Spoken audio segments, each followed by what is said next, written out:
Hi, I'm Mikey, and this is Tyler, and we're the founders of Innovative Start Organization, also known as ISO, and we're a financial literacy nonprofit.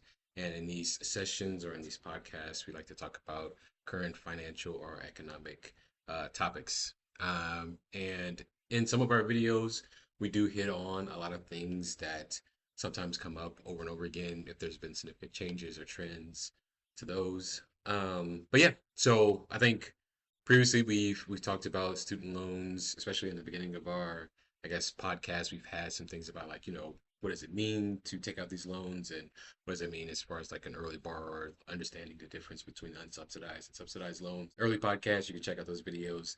But today, we would like to talk about some of the significant changes that have taken place this current month, as far as just the changes along, as far as like the payment plans and when you're supposed to start back paying and things that you should take a look into if you are a student loan borrower or have financial student loans. Following up with that, then we'll jump into some things about buy now, pay later, which we've talked a great deal amount in previous episodes as well, but how they're creeping in to other categories and the stats on that.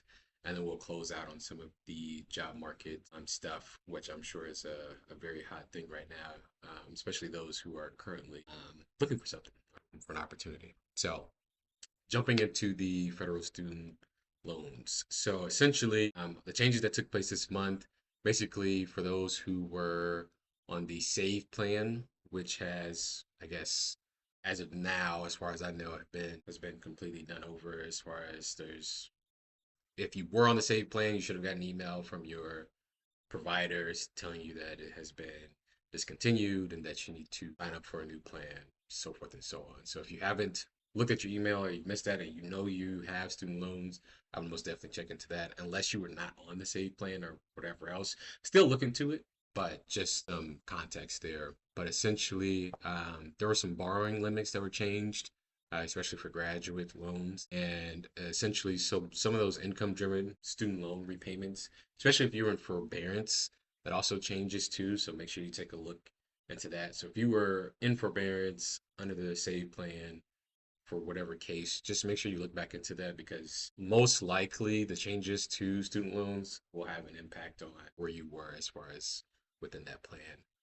But yeah, and then the RAP plan, also known as the repayment assistance plan, is essentially supposed to give you a better interest rate if you sign up to have recurring payments from an overall standpoint. Obviously, it's a bit more intricate to that. Again, taking a look into there. So again, if you're a current borrower, essentially what you want to make sure you're looking into is when you're repaying your federal student loans is one, your income changes. Has there been changes within your household, right? A lot of times since the SAVE plan was first initially put in, there's a lot that's changed. So whether that's been, you add up kids, dependents, whatever, these are all important updates because that will shape and change the amount that you pay back per month. Also, too, the interest that you pay on your student loans is also something that you can do whenever you get to tax season. And, those are important questions there, but will also help with your taxable income. So that's another thing to take a look into. But I don't know, Tyler, have you seen anything as far as, some student loans and personal stuff as far as what you have? I know looking at my own personal student loans and some of the things that were in place from when I graduated college, especially the SAVE plan that was literally like right when I graduated. I was like, you know what, this is good because it put me in forbearance for a long period of time. But with that no longer being the case, really looking into, what are the different options that I have, especially as far as like I was just saying earlier, life changes and such. But I know for other people that might not be the same as far as, that was a big help to them and having to go back into getting into this, I have to pay my student loans and things like that, how much that impacts their day to day. But I'll turn it over to you. Yeah, no, I think it's gonna help a lot of people. I'm curious to see how it's gonna affect mine. I haven't seen the change yet, like we were talking about, but I'm gonna go in after this and check it again. But it makes me, it's like the whole thing whenever we were doing COVID, how there was no interest racking up and Hmm. nobody ended up paying theirs. And so I'm curious if this has a broad effect, how this will help, if people will utilize this period and pay down further because there's less interest, or if they'll just do the same payments on time. That would be really interesting to me. Yeah. I think also, go ahead. No, I was gonna just add to that. I was gonna say, as far as the interest rates go too as well. If you can get a lower interest rate, it will help a lot, essentially, because a lot of times you can be paying down your student loans and never touch the principal. So, and that's just because your interest rates are a little bit higher. But go ahead and finish what you were saying, Tony. No, yeah, and I mean, for those that are in college or in trade school, that are taking out any loans, I'd say even $50 a week or, whatever, it may seem small. You may think it's small, but I think even the littlest things add up over time. So that's one thing I wish that I did is paid a little bit more while I was in school, even when I was looking, even when I was working a part-time job, because that'll add up over interest over time and things like that. So I'm curious to see how this will affect things for people's financial health, for I guess a lack of better words, like later this year, once this starts to kick in and maybe some more data is popping up. So curious for sure. Yeah. Key takeaway is essentially make sure you go and check your student loan provider. Make sure that everything is up to date in there. Choose the correct plan that best suits your situation, and make sure that you're looking at your interest versus your total loans. A lot of people refinance their student loans, but the one thing is if you refinance your student loans, it is no longer held under the, I guess, federal legislation. So just make sure that, like, if that's an opportunity or if that's something that you choose, that you're weighing your pros and cons of refinancing, because now it becomes technically a personal loan at that point. But yeah, so jumping into our next thing too, because this I guess impacts the same demographic, but we talked a lot about buy now, pay later, and some of the, not even some, most of the cons that come from that. I wouldn't say there was really a lot of pros from short-term debt borrowing, which is literally what buy now, pay later is. But there has been new statistics that have come out that says that 72% of Americans are now using those type of services, with a lot of them being millennials and Gen Z, which is probably the current workforce that is out there just going crazy with it essentially. But yeah, so what's unique about buy now pay later is that traditionally loans were made for larger purchases, and those purchases were never, usually were made in the sense of, okay, I can't pay all of that at once right now because it is an extremely large amount, but I can pay that over time. With buy now pay later of today, it is, hey, this is $20. Do you want to spread $5 out over for 4 to 5 months with an interest rate? It's interesting. And a lot of times you would say, like, who in their right mind would do that? But you don't really know the financial situation of a lot of Americans, and maybe that's the case that they have to do that. But I think that speaks more volume to, the people that are just doing it willy-nilly. So yeah, I think one of the main things that go into that too is that there are more and more and more companies and businesses that are now offering buy now, pay later, whether it's within a third party or they have it within their own systems. And those interest rates are very interesting because a lot of buy now, pay laters don't have interest rates for people with better credit scores, but at the same time, they don't really make money in that sense. And so they profit off of people who don't necessarily have the better credit scores or get the best interest rates. But at the same time, those people are more likely to default, which is why you charge the interest, right? If you give out a loan and you know somebody's, not necessarily going to be the most liable to pay you back on time and with the exact amount, you charge the interest for the risk, essentially. But yeah, so kind of the key takeaway from that is if you're somebody who feels like buy now, pay later is, a major part of your spending habits. Budgeting is always, always, always, always, always going to be the number one thing that's in your favor. Making sure that you are really deciphering between your needs and wants. And that's the most basic things I can say right now, but those are the most important things as far as making sure you avoid buy now, pay later, or short term debt financing. So, in reality, better preparation is going to lead you down the line of making sure that you make healthy financial decisions. But at the same time, if you find yourself in this type of trap or in hard time, this is when those predatory lenders and buy now pay later found the most intriguing or the most enticing, because they're going to help you get out of a temporary situation, but you put you in a long term shackle essentially. But yeah, what are your thoughts on some of those statistics there? Yeah, I think it's building the financial muscle, or even just, I don't know, psychology muscle, whatever you want to call it. Of like, yes, it's okay to want something, and that's natural. We want certain things, but we can't always have those things. And so again, just like you said, needs versus wants.